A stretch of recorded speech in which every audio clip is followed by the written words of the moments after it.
everybody, and welcome to Taking Control, the ADHD podcast on Rash Pixel FM. I'm Pete Wright, and right over there is happy and ready for the holidays, Nikki Kinzer. Hello. Happy holidays. Do you hear jingle bells everywhere you go? I do. Yeah. Christmas right music. Yeah. Oh, yeah, you're right in it. Turkeys. Yeah. I see turkeys, fall colors. Oh, yeah. Oh, yeah. Everything twinkles. You know, you used to be like they have the zoo lights, right? Yeah. The zoo lights. And so you go to the zoo lights. I don't know if they do this anymore, but it used to be a thing where you could go to the zoo lights and you go to the zoo, the Oregon Zoo here, and they decorate the place with a gajillion lights, right? Everything has Christmas lights on it. All the animals, they're robotic, animatronic light animals.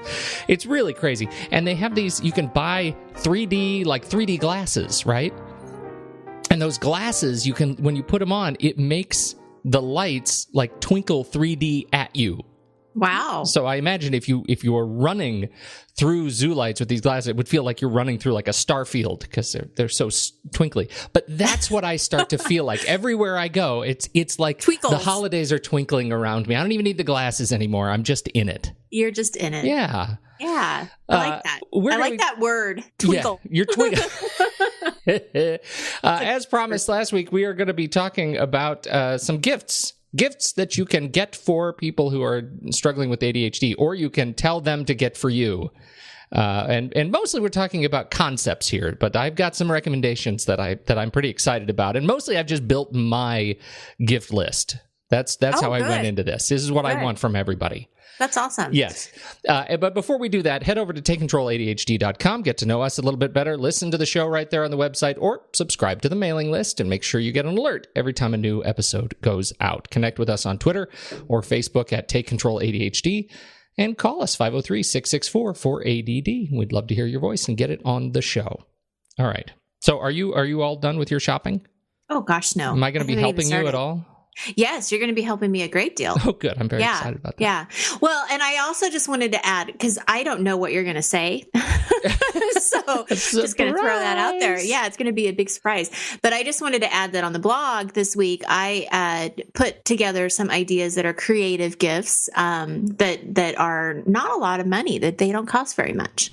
So I want to throw that out there. Excellent. So I don't know what I don't know if you're going to be talking about $500 gifts or not. But well, I've got a range. Oh, you have a range. Good. Yeah, okay. there's a range. Okay, so to start with, we talked last week about how much fun it is to get somebody's services, right? You get somebody's services where they can learn a little bit more about themselves. And I think if you are an introspective person who is dealing with ADHD, you are likely somewhere in the back of your mind, even if you're not focusing on it right now, there has been a time where you have hyper-focused on your condition and who you are and the philosophical state of you-ness. And that is why, yes, Eunice. You have great words today. It's that sleep deprivation is what that is. That's where the words are going to be coming out interestingly. So I was just reintroduced to this concept by my parents, of all people. They're getting older and they are thinking about their state of Eunice. And so they signed up for 23andMe. You know about this? I have no idea. I've never heard of it. So 23andMe, they send you a little cup, a little thing, and you swab your cheek, the inside of your cheek, and you send it off to them, and it's DNA genetic testing. Right? So what they do... Where are you going with this? Okay. This is fantastic. This is actually really interesting because what you can learn about yourself is your DNA composition. You can find out exactly where you came from. You can find out what your, we talk about, let's do some genealogy research, find out where our ancestors came from. But this allows you to do that at the level of your genes. So I now know that my father is 59.6% British and Irish, 9.5% French and German. He's 5% Scandinavian, right? He goes, I know that he is 0.1% Yakut. Wow. East Asian, yes. And so we get a level of detail about his genetic background and that we have not had. Right. Do you also find out if is he wanted somewhere? It doesn't do a criminal background check at all, but it does let you say, what is your paternal and maternal line? What are the various things that you can learn about yourself? You can learn about your genetic makeup, and it's really fantastic. I am very excited about it. It used to be, you could check out your, it would tell you, are you predisposed for a certain, genetic condition? Like, are you likely to get, some kind of cancer, some sort of disease. Mm-hmm. Yeah.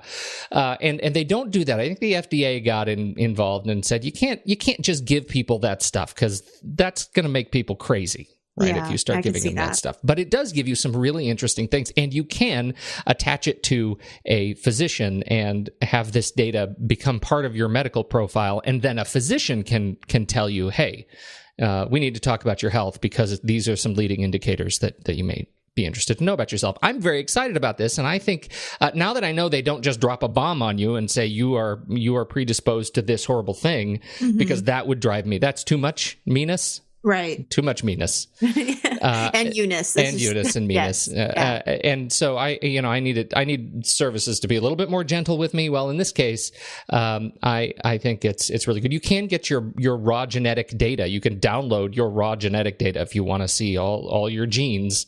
You can have it. It's just really interesting. So that's a service that I think is really fascinating. It's something that a lot of people might not think to do for themselves. Oh, I don't think many people would probably think about that. But is it expensive? It's $200 for the survey, for the data mm-hmm. set, and you send it off, and they send it back to you. They put it on in your website, and you can then download it. You can look at your genome-wide percentage of Neanderthal ancestry. So I can see that an estimated 3% of my father's DNA is from Neanderthals. So he's in the 88th percentile. Wow. How do you interpret that? Well, he is 0.3% more Neanderthal than the average 23andMe user. Yeah. And that means he has heavy eyebrow ridge, long, low, bigger skull, prominent nose, and developed nasal chambers for cold air protection, compared to modern humans, which have higher brows, narrower shoulders, and are slightly taller. So interesting. Wow. So yes, he's closer to the metal there on that one. Anyway, you can also do this really cool thing, and this is the part that I like the most about it. You can connect it to their genetic database and see if you can find any family members you never knew about. Oh, wow. Right? Interesting. Genetic family trees. I am very excited about this. I think it's fun, worth checking out at 23andme.com. All right. So that's the first one. Then we have the obvious, tech services, right? We talk about what are the things you can give people that will make their lives better with technology. And there are two things that we have talked about on this show that I just want to remind you of, because they keep getting better. First, from the guys at the Sweet Setup, we've talked about the journal app, the digital journal app, Day One, if you recall. Yes, I do remember that. All right. So Day One is great. And if you are not using it and you are an iOS user or a Mac user, you should check it out. The guys at the Sweet Setup have written an ebook called Day One In Depth. And it is a fantastic ebook that you can get from thesweetsetup.com. It's like $8, and you download it and read it, and it will tell you things about Day One that you just never knew were possible. It is a very quick read. It's about 45,000 words, so it's a significant review, an in-depth review of this thing. But it's not War and Peace. So if you have ever been tempted to dig into a digital journal, Day One is a fantastic solution, and you can use it for so much more than just a journal. And so check it out from the guys at The Sweet Setup. Link will be in the show notes. Interesting. The next one is, you remember 1Password, because I know you're such an avid user already. Is your silence... your silence is telling me how avid a user you are? I'm signed up on it, yeah. Well, people, you need a password manager, and I did this. Yes, you do. Yes, you do. I think that probably the best gift you can give to somebody else who is not currently using one, it sounds a little invasive, but this will make their lives better. We've done a show on 1Password, but that is just not enough. When I was on vacation, summer vacation with my in-laws, and they told me that their main password for everything was ice cream with the I replaced with a 1, I nearly had a stroke. And so I immediately sat down and installed 1Password and commenced changing all of their passwords and putting them in 1Password. The learning curve for them was not shallow, let's say. It took some time to get over the hump just to understand the concept. So there was some teaching involved. I'm not going to say there wasn't teaching involved. That was a little bit of a thing. They were confused with the idea that you would have this vault for which you would know the password, and in that vault were all of your other passwords that you did not know. That was something that threw them for a loop. You're telling me I have a bank password that I don't have to remember? Yes, I'm telling you that. Well, I don't even understand how that works. Well, we got over that, and it has made their lives better. I can tell you, it has genuinely changed the lives. I have genuinely changed the lives of 2 old people. You know, that is a great idea, and I love it because it's not only helpful and you're changing their lives, right? I mean, You're protecting them, but it's a creative idea. That is such a creative gift, because I would have never thought of doing that for my parents. But I can see where that conversation probably needs to happen. Yes. And this could be a huge benefit to them. And what a great thing to do at Christmas time. It's great, Pete. I love it. Well, it's one of those things that they don't think about, just how connected their accounts are to us. Right? If somebody compromised their retirement accounts, for example, we are benefactors on their retirement accounts. And so suddenly my personal information is now leaked as a result of them having an insecure password. And they did not see that connection. And so once they did, and they realized that I actually have a vested interest in them being able to use secure passwords and understanding how these things work and how to create complex passwords, it really changed the discussion. And they were much more interested in supporting us in helping them. So they are now more organized. They are more aware of their online identities, which is a huge benefit.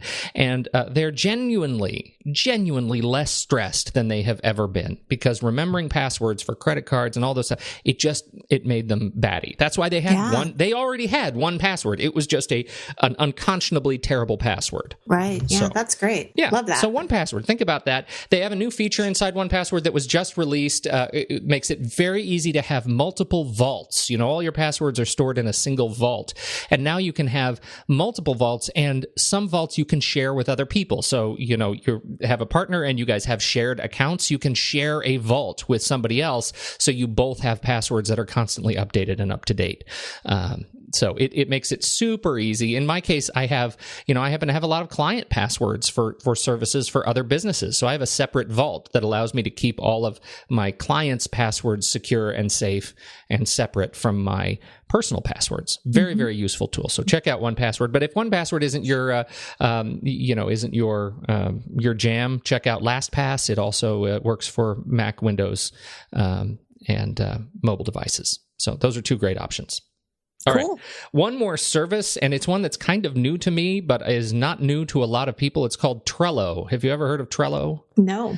This is an interesting metaphor in managing lists and activities that I thought was kind of exciting and worth looking at. The whole metaphor is you have a big board of boards. A board is it's like a giant virtual corkboard of lists. So grocery lists, project lists, whatever the kind of list. It's all online. There are apps for every platform, and the metaphor, I think, works.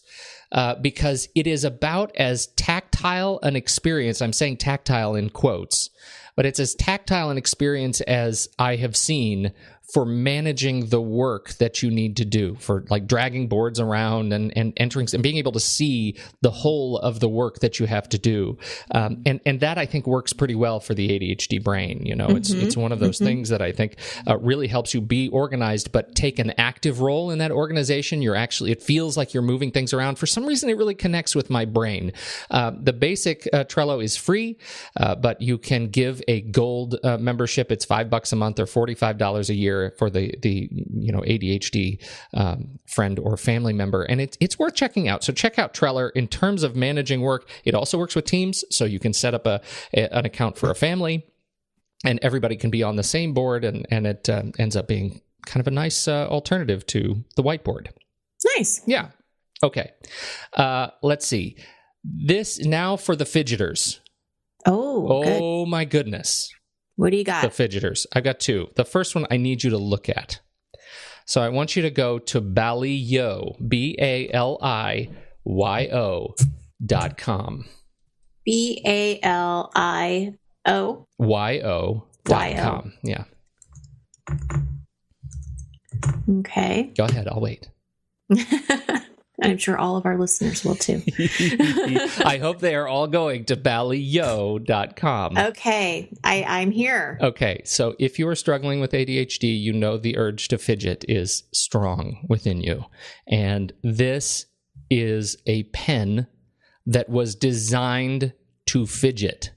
It is, if you remember if you've ever seen somebody with a butterfly knife, a butterfly knife is the kind of knife that you can like flip open, you can whip around, and the handles separate, the handles act as its own sheath. And so when you open this little clasp, the knife actually kind of appears as you fold the handles down, but it's designed to be able to flip it around really fast. And there are people who are really auteurs with this thing, and they can make it dance on their hands, this butterfly knife. Well, if you're not into the butterfly knife machismo, this pen is for you. It is designed to flip and roll and flip. It looks like a flux capacitor from Back to the Future, right? It's got these two little flanges that come down, and the pen is kind of sticking up in the middle. It looks like the inside of a pie that you've cut into three pieces, right? Mm-hmm, right. And you can flip it around and do all sorts of fancy things with it while you are, and then jump right back and write with it. It contains a Fisher Space Pen cartridge, so it writes underwater, in freezing cold, in boiling heat, any angle, upside down. I have no comment on the Space Pen angle, but it sounds like they're very proud of it.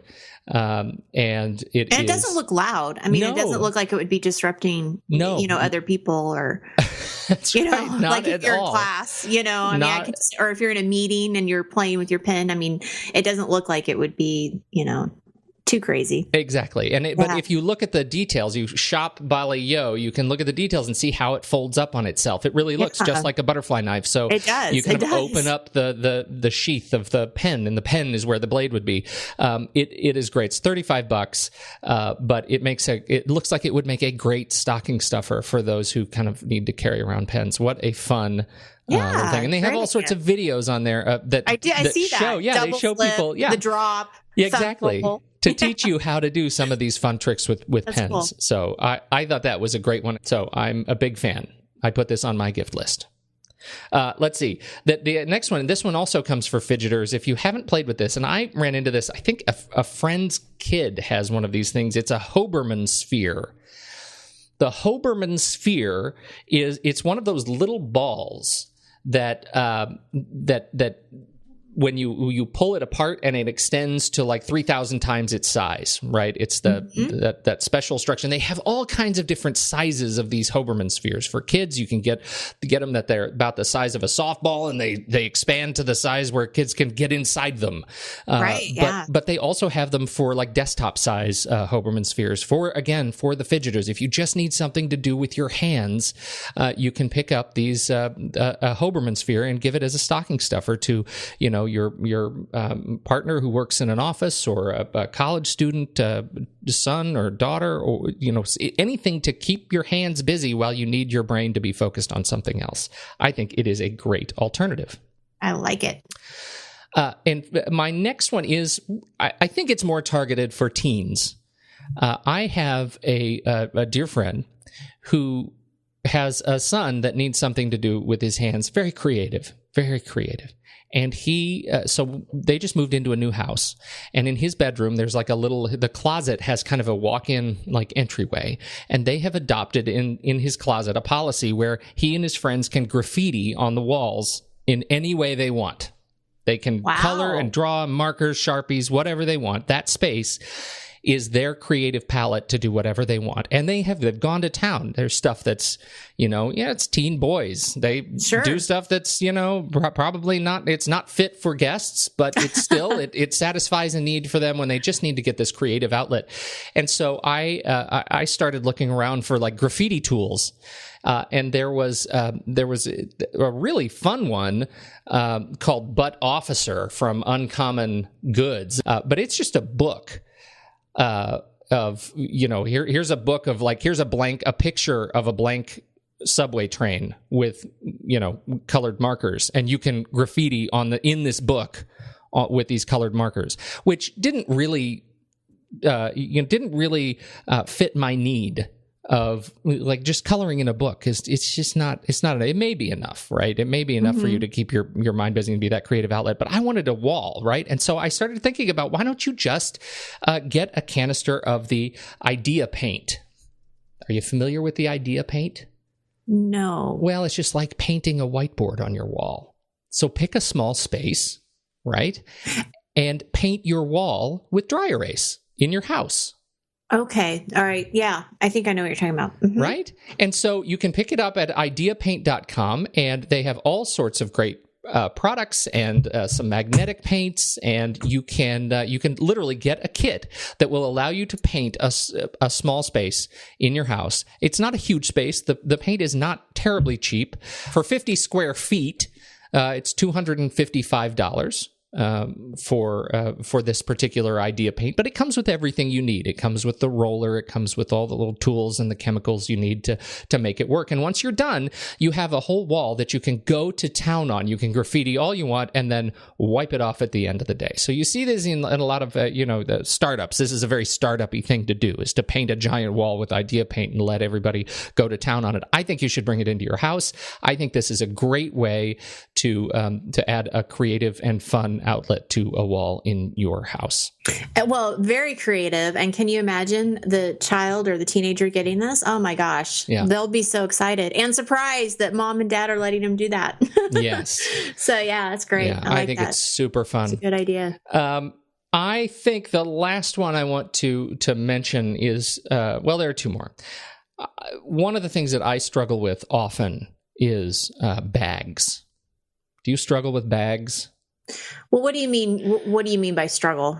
Well, I am always trying to find the right briefcase, the right, laptop bag, the right camera bag. Like, I just carry an assortment of things that are sometimes kind of complicated, and I'm fighting it, always fighting it.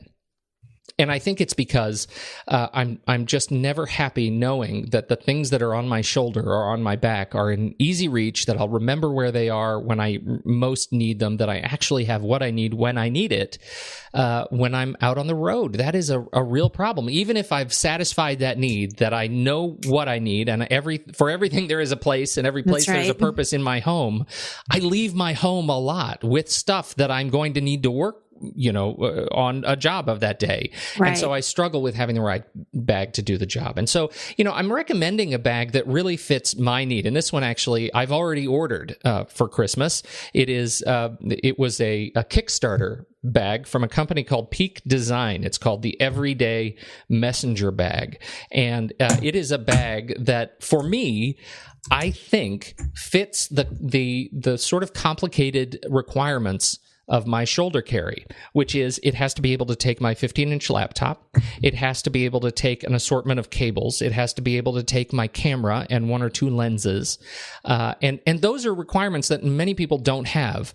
But this bag also happens to be really versatile. It has some great hardware, a great shoulder strap, great latching mechanism. Like, it met all of the requirements in terms of pockets and storage space and overall size, that for me, I'm anticipating maybe the bag that I've been looking for all my life. It was designed by a photographer and somebody who struggles with ADHD. Oh, interesting. And so it was, it for me fit a very tight niche of requirements. So I mentioned this bag. It's $250, and I think for a nice quality shoulder bag, it's a bag that you're gonna have for a number of years, and it's gonna end up being kind of an intimate part of your wardrobe. It's a really good one. And so, but I mention it not because of this specific bag. Check it out if you like it. That's fine. But think about the people that you are shopping for and their needs. Don't think so much about stuff that they need to put in their bags, but think about the bag itself. What do you see them struggling with? What do you see them not able to carry or fit, or what are they losing all the time? And if they had a more interesting, kind of compelling bag, would that help? So that's what I got to thinking about. I don't know if there's any particular science behind that, but I know there's something that I've been struggling with, and I hope that this one fits me. So there's you've that. Already ordered it. Well, because it was a Kickstarter, I got in months ago and placed my order to back the project, and now it is now it's due to ship in December. Awesome. Yeah. Well, you'll have to let us know what you think once you get it. Yes, I'm very excited about it. Yeah. So think about the bags. I had one more thing on my list, which I'm just going to throw out there, and that is aromatherapy.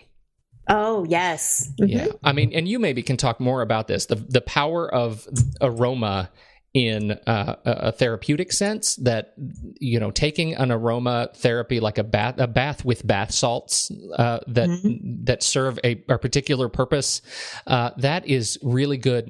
And many people, I think it's good just, it's kind of an aromatic bath is feminine, but I strongly encourage you not to think that way, because I'm going to tell you, I love me an aromatic bath.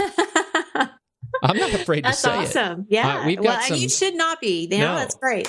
Yeah. So I've got some links to the bath salts that I use, and I will post those in the show notes as well. So this is should be another rich list of show notes at episode 231. So takecontroladhd.com/podcast/231, and you can grab links to all of the things that I mentioned on this list. I think there's a good set of stuff in here. I think so too, and very creative too. That's what I'm hoping. Yeah, I like it. I'm pretty excited about this set of stuff. I can't wait to post this episode and then send it to everybody who's buying for me, because I think that I would like all of these things. That's awesome. Thank you, Pete. It's a great list. Excellent. I love it. I hope it lines up with somebody else out there, because there's some fun stuff in here. But more importantly, I hope it gives you something to think about when you're shopping for your ADHD friend or family member. That's it. Right.